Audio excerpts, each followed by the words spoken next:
Bienvenue sur les Polythéistes à venir, la chaîne qui vous connecte aux dieux anciens et futurs. À l'occasion de mon départ en Bretagne, et que nous sommes en été et que, j'espère qu'il fera beau.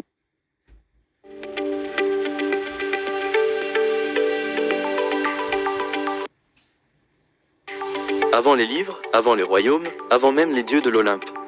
Il existait en Bretagne une lumière plus ancienne que toutes les autres. Une flamme née des étoiles, descendue sur une terre de brume et de magie.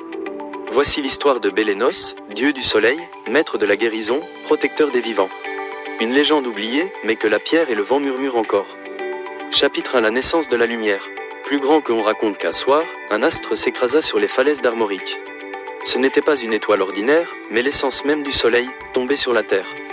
De cette lumière naquit un enfant. Pas tout à fait homme, pas tout à fait esprit.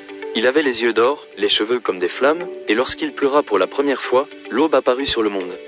Les druides le nommèrent Bélénos, celui qui brille, celui qui soigne, celui qui voit.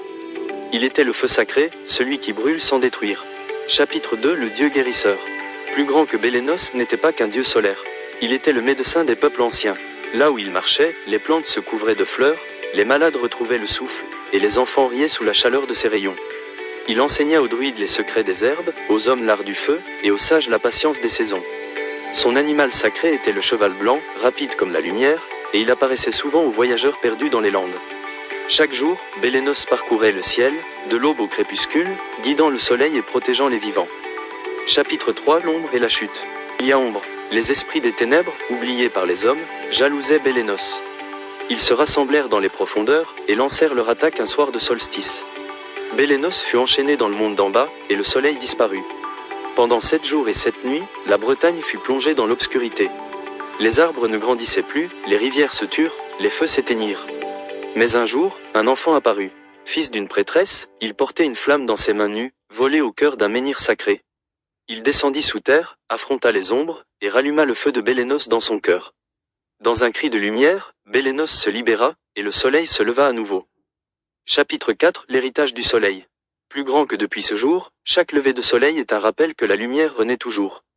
Bélénos ne vit plus sous une forme humaine, mais dans chaque flamme allumée avec foi, dans chaque guérisseur qui soigne avec amour, dans chaque rayon qui traverse les nuages bretons. Ses temples sont cachés dans les pierres levées, ses prières murmurées dans le vent, et son pouvoir dort dans les sources sacrées. Les druides disent, tant qu'un cœur croira encore à la lumière, Bélénos brillera. Conclusion. Plus grand qu'aujourd'hui, on l'a oublié. On l'a remplacé. Mais les légendes, elles ne meurent jamais. Bélénos est là, à chaque feu de camp, à chaque matin clair, à chaque espoir allumé. Et toi, tirez bas. Crois-tu encore au feu sacré? Feu.